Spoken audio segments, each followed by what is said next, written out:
What's going on, guys? This is Rob, and first things first, I apologize if I sound a little nasally, but I'm getting over a cold right now, so I've taken all kinds of Alka-Seltzer, and I'm trying to beat it out of me. But the videos have to be made, so... So what I wanted to do here is I wanted to have a conversation about Spider-Man One More Day, and what I'm hoping is that by the end of this video, you'll have an understanding of why this story is largely considered to be one of the most controversial Spider-Man stories ever told.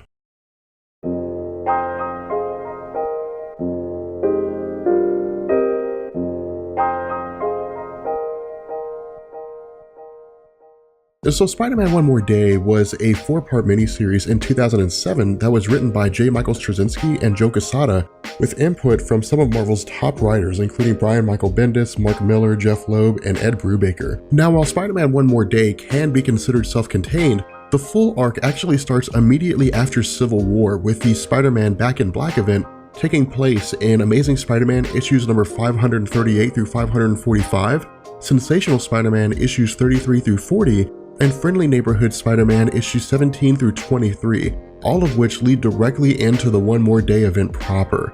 Now, prior to the release of One More Day, Editor-in-Chief Joe Quesada had stated in a 2009 interview with Comic Book Resources that he believed the Marvel Universe had fallen into a position of stagnation, something he vehemently disagreed with. And so once he was placed in the position of Editor-in-Chief, he sought out to accomplish 3 main goals. The first goal was to eliminate the vast number of mutants which resulted in the House of M event. The second goal was to make the Marvel Universe as unpredictable as it had been in the 1960s, which resulted in the Civil War event.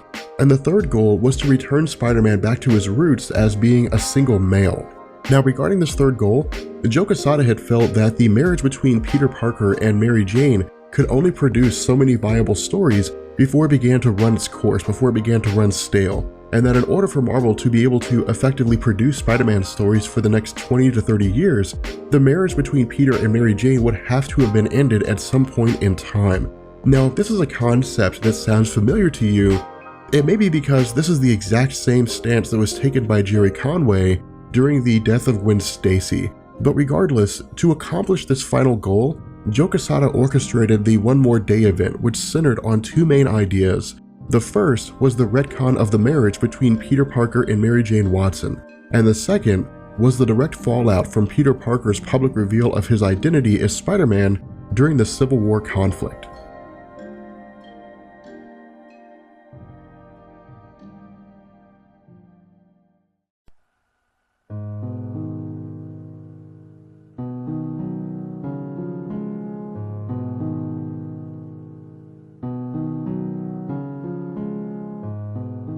So during the Spider-Man Back in Black event, the Kingpin of Crime, Wilson Fisk, after learning that Peter Parker is Spider-Man, orchestrates a hit on him, and while Spider-Man is able to pull both Mary Jane Watson and himself out of the path of the bullet, Aunt May is actually shot instead.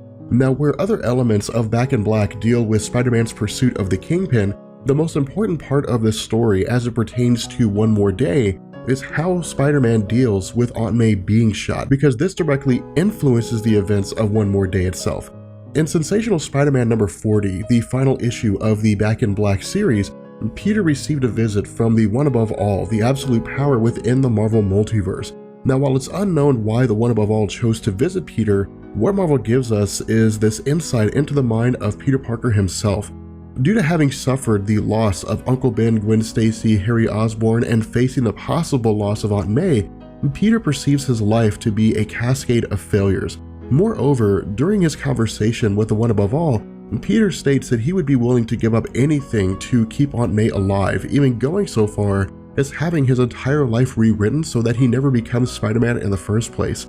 Now, in response to this, the One Above All shows Peter the thousands of people whose lives he's saved during his time as Spider-Man. But because these individuals are in fact only people that Peter Parker had rescued, and because he has no real connection to them, the message from the One Above All about the value of the lives that Peter has saved is effectively lost.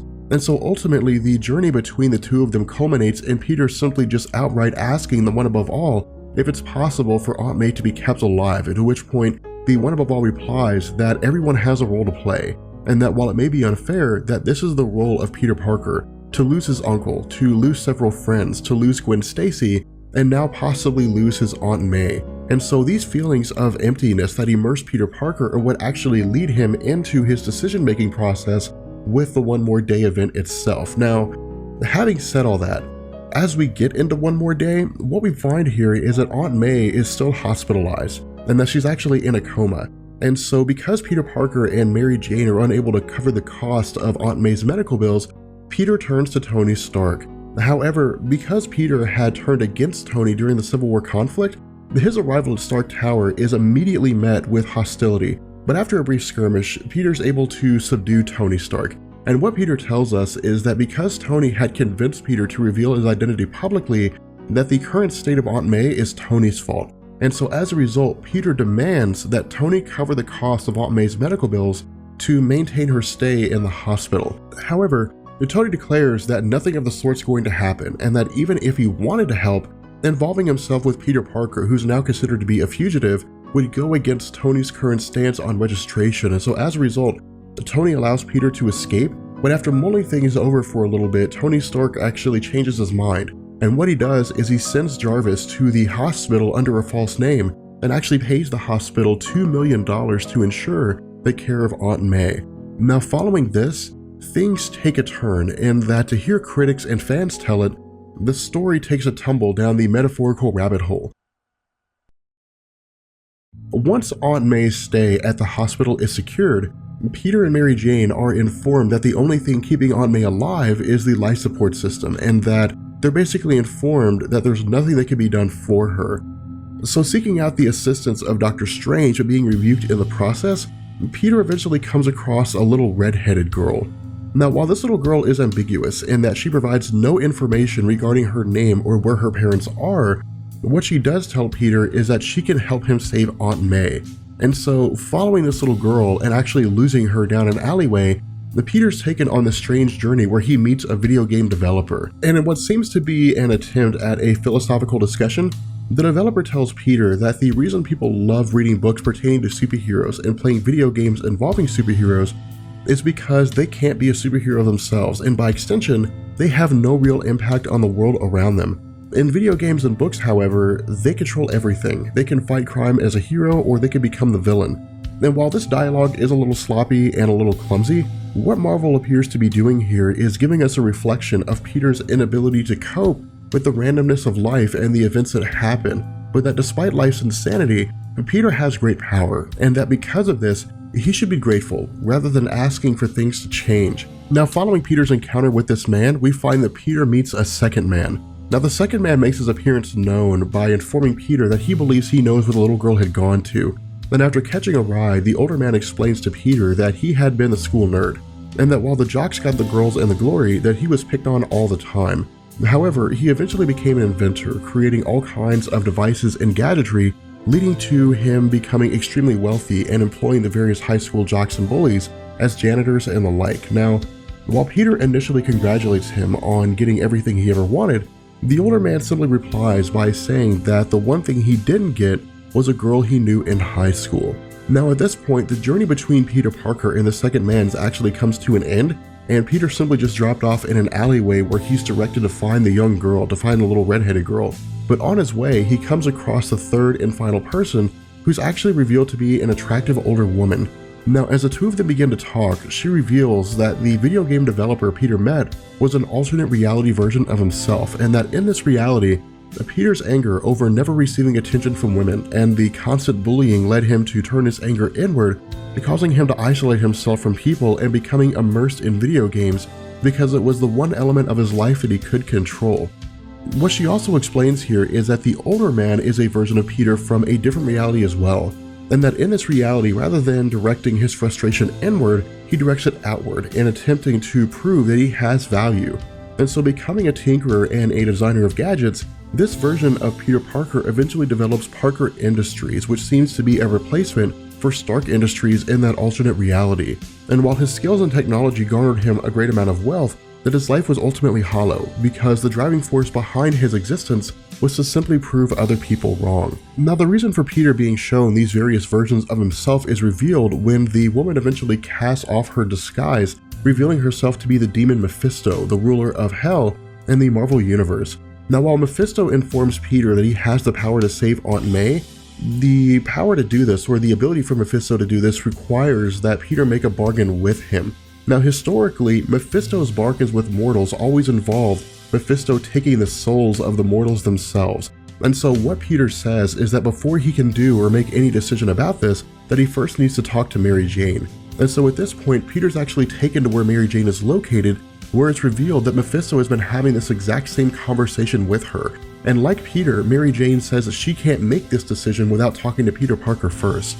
Now while the two are initially hesitant, but both desire to save Aunt May, they ask what the terms of the bargain with Mephisto are, which is revealed to be the sacrifice of the marriage between both Mary Jane and Peter.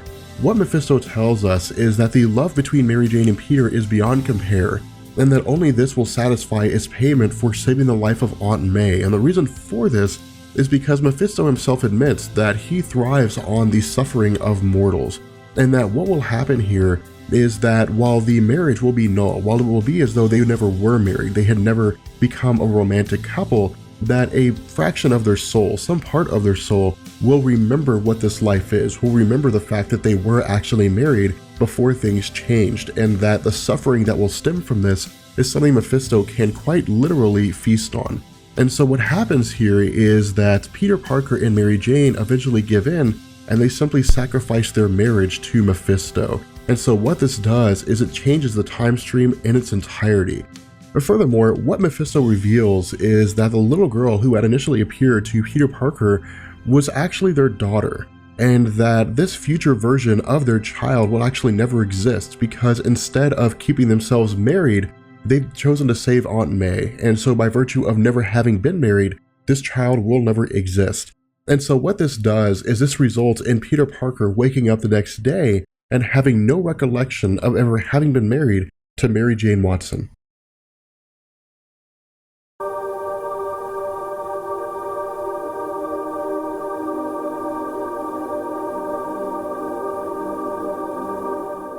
So following the release of One More Day, the story was met with universally negative reactions from almost all media outlets and fans.